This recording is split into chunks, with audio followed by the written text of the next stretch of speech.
A New Vision of Me. Tad, age 25, yelled at his 35-year-old brother. "You need help tying your shoes again?" Tad looked impatiently at his watch, crouched, and snatched Bret's laces from him. "We're late for church, dude." Bret looked at Tad, concerned. "I thought we'd go to church to learn to be nice."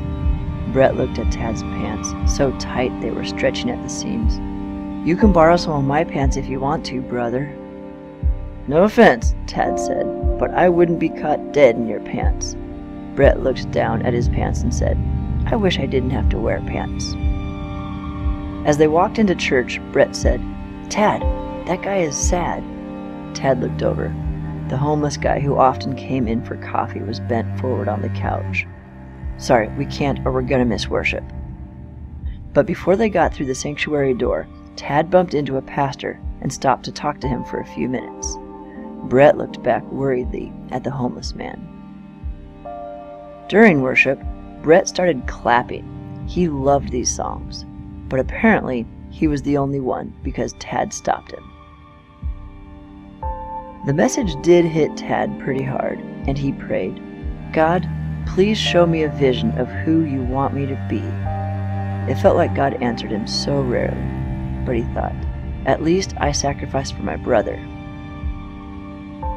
At the singles potluck in the park behind the church, it started to rain.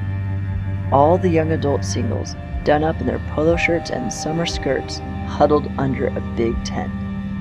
Being in such tight quarters, Tad's friend Garrett decided to ask him what he got out of the message. Tad answered, "Yeah, I want God to show me a vision of who He wants me to be." Just then, a chuckle burst from the women beside him. They were looking at something out in the park. Tad looked and saw his overweight, clumsy, Down syndrome brother running through the grass with his hands lifted to the sky, singing off-key but with a sincerity none of them could deny. "Our God reigns, our God reigns." He was in his t-shirt and pantless. Everyone's laughter faded into the background. Tad remembered his mother's last words. "Tad, if you ever lose your north, look to your brother."